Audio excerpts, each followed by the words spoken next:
আসসালামু আলাইকুম। Basic electronics বইটির পঞ্চম অধ্যায়ের আবারও একটি প্রশ্ন সলভ করব। এর আগে আমি 2-3টা প্রশ্ন সলভ করে দিছি এই 5 অধ্যায়ের। 5 অধ্যায়ের প্রত্যেকটা প্রশ্ন সলভ করব ইনশাআল্লাহ।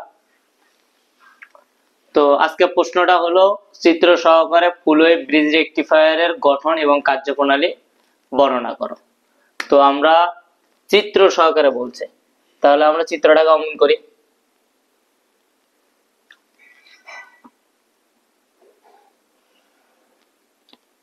কলমটা কম লিখতেছে।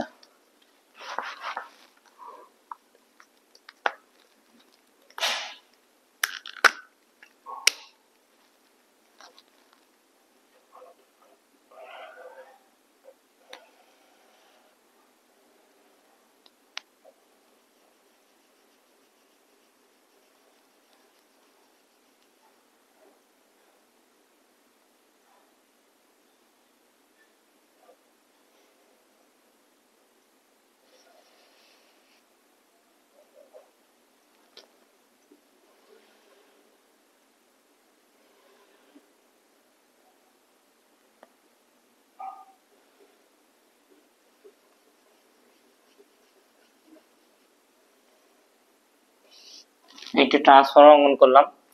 তো যেহেতু ট্রান্সফরমারটি স্টেপ ডাউন ট্রান্সফরমার, এই জন্য প্রাইমারিতে প্যাচ সংখ্যা বেশি, সেকেন্ডারিতে প্যাচ সংখ্যা কম।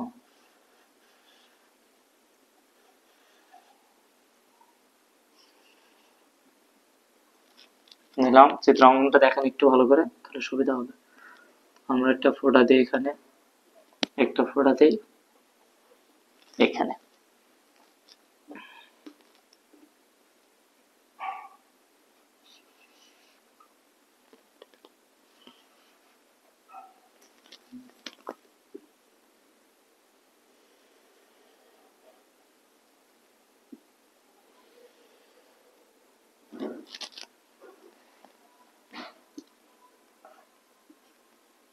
আমরা 4টে ডায়োড বসাবো। এই দুটো ডায়োড একমুখী, আবার এই দুটো ডায়োড একমুখী। একটা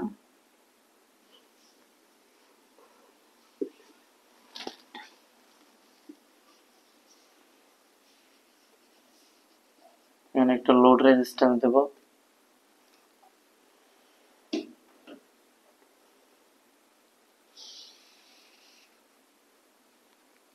তাহলে লোডের পাশে আমরা ভি আউটপুট পাবো।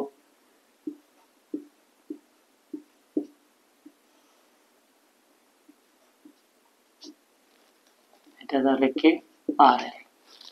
তো দিলাম ডায়োড 4টা, এই জন্য এটা ব্রিজ রেকটিফায়ার। আমি বলবো একটু পর D1, D2, D3, D4। এটা একটা transformer, step down, TRANS transformer. আচ্ছা, এটা এসি সাপ্লাই,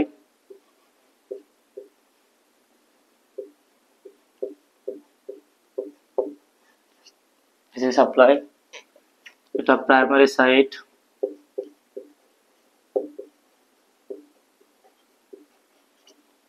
এটা secondary,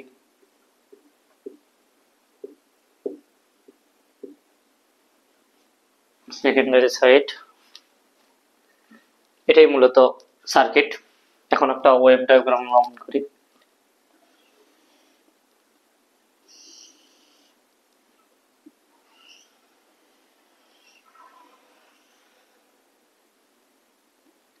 positive, negative, positive, A in,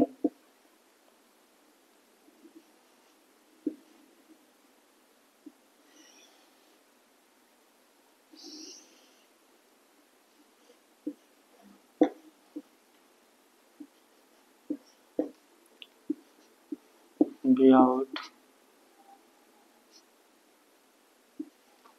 এই আউটটা কিভাবে কাজ করে আমরা যখন কাজ করব কার্যপ্রণালী তখন আমরা বলবো।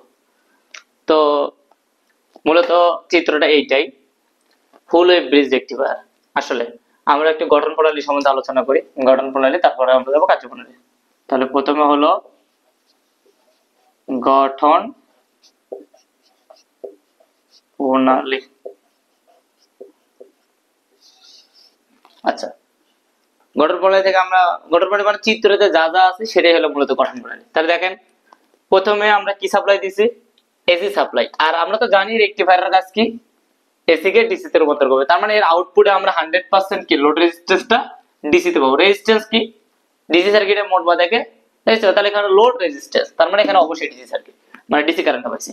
তাহলে এসি সাপ্লাই দিছি, ডিসি পাইছি, এটাই রেকটিফায়ার।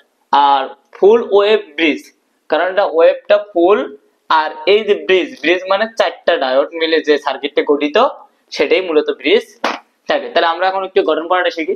তো উপরিক্ত চিত্রে একটি এসি সাপ্লাই, একটি ট্রান্সফরমার যার দুইটি সাইড, একটা প্রাইমারি সাইড, একটি সেকেন্ডারি সাইড। আর সেকেন্ডারি সাইডের একটি পজিটিভ টার্মিনাল ধরেন এ, আর বি হলো ধরলাম আমরা কি টার্মিনাল, ধরলাম নেগেটিভ টার্মিনাল। আর এখানে চারটি ডায়োড আছে, D1, D2, D3, D4। সার্কিটের এই হিসাবে এই চারটি ডায়োডকেই মূলত ব্রিজ রেকটিফায়ার বলা হয়। একটি লোড রেজিস্ট্যান্স আছে, এই লোড রেজিস্ট্যান্স মূলত আউটপুট আমরা পাবো।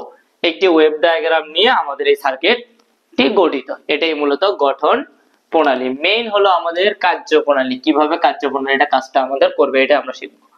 তো মেইন হলো কি কার্য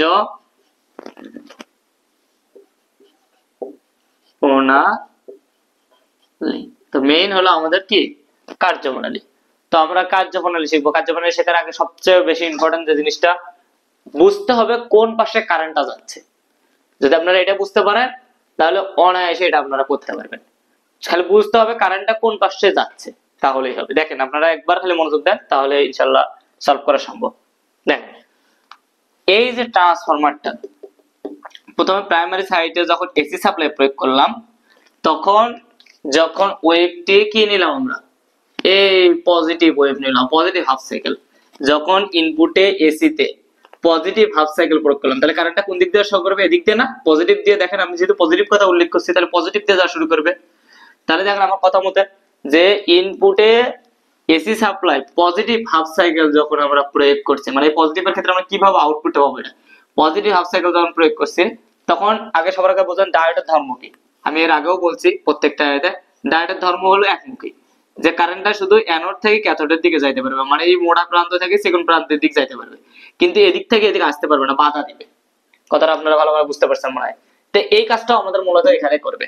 দেখেন যে যখন পজিটিভ থেকে আমাদের কারেন্টটা যাওয়া শুরু করছে, দেখেন তো কারেন্টটা কি এদিক যাইতে পারবে, কখনো না, কারণ এখানে বাধা দিচ্ছে।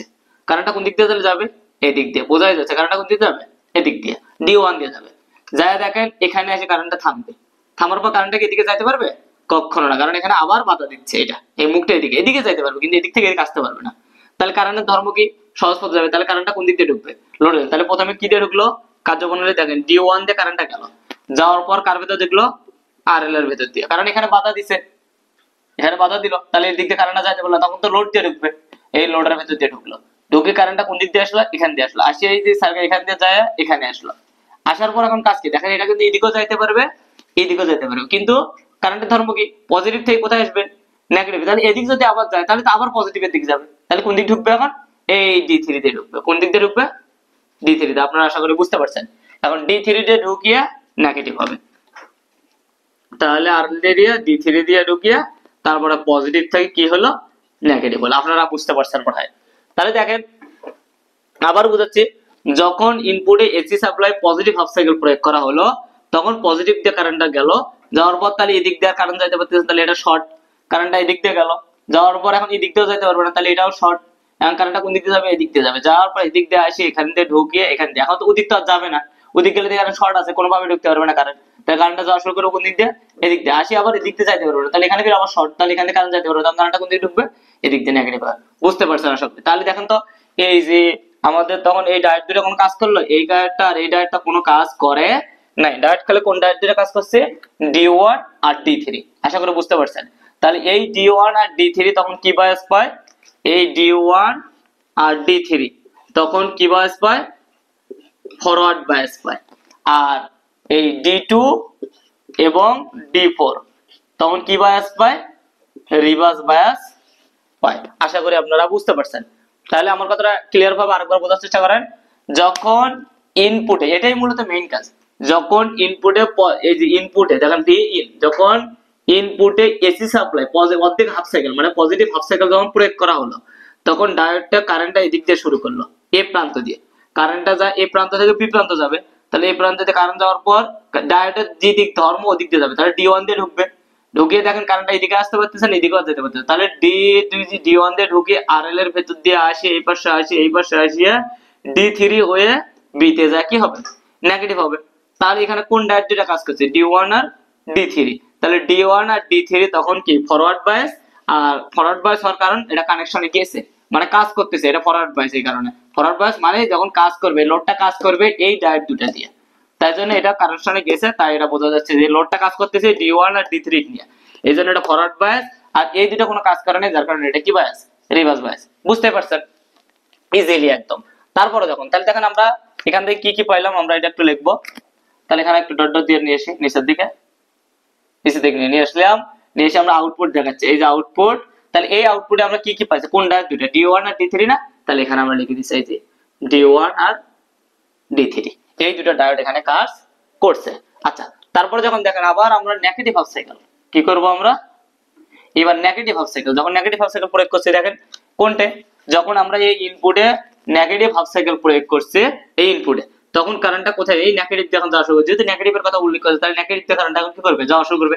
তাহলে যাক, এই যে নেগেটিভ দিয়ে কারেন্টটা গেল, দেখো গেছে, কারেন্টটা যায় কোথায় আসলো, এখানে, এই নেগেটিভ দিয়ে কারেন্টটা যায় কোথায় আসলো, এখানে। এখন দেখুন তো এটা কিন্তু যাইতে পারবে কোনটা দিক দিয়ে, এই D2 দিয়ে যেতে পারবে না, কারণ এদিক দিয়ে যাইতে পারবে না, কারণ দেখেন এখানে ডায়োডটা কাজ কি এদিক দিয়ে আসতে পারবে, এদিক দিয়ে যেতে পারবে না। তাহলে ডায়োডটা এটা তাহলে শর্ট হয়ে গেল, তাহলে কারেন্টটা কোন দিক দিয়ে যাবে, এদিক দিয়ে। এখন এখানে লাগিয়ে দাও, হ্যাঁ লাগিয়ে দিলে কারেন্টটা দেখেন D2 দিয়ে ঢুকলো, ঢুকে আবার কিন্তু এদিক যাইতে পারবে না, কারণ দেখো এই মুখটা এদিকে, তাহলে এটা শর্ট, তখন শর্ট না, হ্যাঁ। তারপরে এখন কি করলো, লোড রেজিস্ট্যান্স আবার আসলো, কারেন্টটা কোন দিক দিয়ে দিল, নেগেটিভ দিয়ে ঢুকিয়ে D2 এর ভেতর দিয়ে ঢুকলো, D2 এর ভেতর দিয়ে কারেন্টটা গেল, যাওয়ার পর কি করলো, লোড রেজিস্ট্যান্সের ভেতর দিয়ে কারেন্টটা আসিয়া এখানে আসি, এখানে থামলো। দেখেন কারেন্টটা এখান থেকে গেল, যাওয়া এখানে গেল, যাওয়ার পর এখান দিয়ে আসিয়া এখান দিয়ে আসে কোথায় আসলো, এখানে আসলো। আসার পর এখন এ কি করা শুরু করবে, এ এখন কাজ করা শুরু করবে, কিভাবে দেখেন, এ এখন কি করবে, এ কিন্তু এদিকে যাইতে পারবে, কিন্তু গেলে হবে এখানে তো শর্ট আছে, তাহলে যাইতে পারবে না। তখন কি করবে, এ কিন্তু এখানে শর্ট নেই, তখন কারেন্টটা কিন্তু কি করবে, এদিক যাওয়ার দেখেন এখানে শর্ট, তাহলে কারেন্টটা কি করবে, এখন যেহেতু পজিটিভে যাবে, নেগেটিভ থেকে পজিটিভ, তো এই পাশে গেলে আবার ঘুরে এখানে আসতেছে, এই কারণে এটা কোন দিক দিয়ে কারেন্ট যাবে, এই দিক দিয়ে যাবে, যাওয়ার পর এই এ প্রান্তে যা কি হবে, সংযুক্ত হবে পজিটিভ। তাহলে দেখেন আমরা কি পাচ্ছি, নেগেটিভ থাকে, তাহলে এই যে নেগেটিভ থেকে কারেন্টটা যাওয়া শুরু করলো, নেগেটিভ দিয়ে যাওয়া শুরু করলো, যাওয়ার পর আমরা কি হলো, D2 দিয়ে ঢুকলো, কারণ D3 দিয়ে যাইতে পারবে না, তাহলে D2 দিয়ে গেল, এই যে আমরা লিখলাম D2 দিয়ে ঢুকে লোড রেজিস্ট্যান্সের ভেতর দিয়ে আসলো, তাহলে RL, কারণ উপর দিক বাধা, লোড রেজিস্ট্যান্সের ভেতর দিয়ে ঢুকিয়ে এসে এখানে আসলো, আসার পর কোন দিক দিয়ে ঢুকলো, D4 না, D4 দিয়ে গেল, তাহলে আমরা কি করলে হলো, এখানে D4 দিয়ে ঢুকে এই পজিটিভ হলো, এই যে হলো পজিটিভ। তখন এই D2 আর D4 লোডে কাজ করছে, তাই তখন এই দুটো কি বায়াস, ফরওয়ার্ড বায়াস। আর তখন D1 আর D3 কি বায়াস, রিভার্স বায়াস, কারণ এই দুটো তখন কাজ করে নাই। কথাটা বোঝা গেছে মনে হয়, আমি আবার শর্ট করে বোঝানোর একবার চেষ্টা করি। তাহলে এখানে আমরা কি কি পেলাম আউটপুটে, এটা লিখে দিই, আউটপুটে পেলাম কত, D2 আর D4। এরকম আবার পজিটিভ দিলে আমি কি পাবো, D1 আর D3। ঠিক একইভাবে আবার নেগেটিভ দিলে কি পাবো, D2 আর D4। আমি আবার বোঝানোর চেষ্টা করছি, একবার এক নজরে বোঝেন আপনারা, তাহলে কার্যকরটা ক্লিয়ার হবে। যখন ইনপুটে পজিটিভ হাফ সাইকেল, পজিটিভ, তাহলে পজিটিভ কারেন্ট শুরু হবে, পজিটিভ হাফ সাইকেল প্রয়োগ করা হলো, তখন কারেন্টটা এদিক দিয়ে গেল, ডাইরেক্ট দিক দিয়ে যাইতে পারবে না, কারণ বাধা পাচ্ছে, কারেন্টটা কোন দিক দিয়ে ঢুকবে, এদিক দিয়ে। এখন আমি সবগুলো অ্যাডজাস্টেবল করে দেই, তাহলে আপনি বুঝতে কষ্ট হবে না। দেখেন তখন কারেন্টটা কি, যখন আমরা আবার বলতেছি, যখন ইনপুটে যখন আমরা পজিটিভ হাফ সাইকেল প্রয়োগ করলাম, এই পজিটিভ হাফ সাইকেল প্রয়োগ করলাম, এতটুকু হাফ সাইকেল, তখন এই যে কারেন্টটা ঢুকলো এ প্রান্ত দিয়ে, কারেন্টটা ঢুকিয়ে কোথায় আসলো, D1 হয়ে, D1 হয়ে লোড রেজিস্ট্যান্সের ভেতর দিয়ে কারেন্টটা এখান দিয়ে আসে এখানে আসলো, আসার পর যদি নেগেটিভ হবে তাই D3 দিয়ে যায় এটা কি হলো, নেগেটিভ হলো। তাই তখন কি কাজ করলো, D1 আর D3 এই ডায়োড দুটো তখন কি করলো, কাজ করলো। তাই এই দুটো ফরওয়ার্ড বায়াস, আর যে দুটো আমাদের এই লোডের সাথে কোনো কাজে লাগে নাই সেই দুটো তখন রিভার্স বায়াস। এটাই হলো কথা। আবার যখন আমরা নেগেটিভ হাফ সাইকেল প্রয়োগ করলাম, তখন নেগেটিভ হাফ সাইকেল যখন প্রয়োগ করলাম তখন কি করলো, দেখেন কারেন্টটা কোন দিক দিয়ে ঢুকতেছে, এদিক দিয়ে যাইতে পারবে না, তাহলে কারেন্টটা অন আসে কোন দিক দিয়ে ঢুকবে, D2 দিয়ে। D2 দিয়ে লোড রেজিস্ট্যান্সের ভেতর দিয়ে আসি, এই পাশে আসি, আবার এই পাশে আসি, এখানে আসলো। আজকে কারণ নেগেটিভ থেকে কি হবে, পজিটিভ, তাহলে D4 দিয়ে যায় এখানে। তখন কি কাজ করলো, এই D2 আর D4 এই দুটো ডায়াস কি করলো, কাজ করলো। তাই এই দুটো ফরওয়ার্ড বায়াস, D2 এবং D4 ফরওয়ার্ড বায়াস। আর কোন দুটো কাজ করে না, তখন নেগেটিভের সময় এই দুটো কাজ করে, তাই এই দুটো কি বায়াস, রিভার্স বায়াস। অর্থাৎ এই দুটো কোনো কানেকশনে যায় না, এই দুটো কানেকশনে গেছে।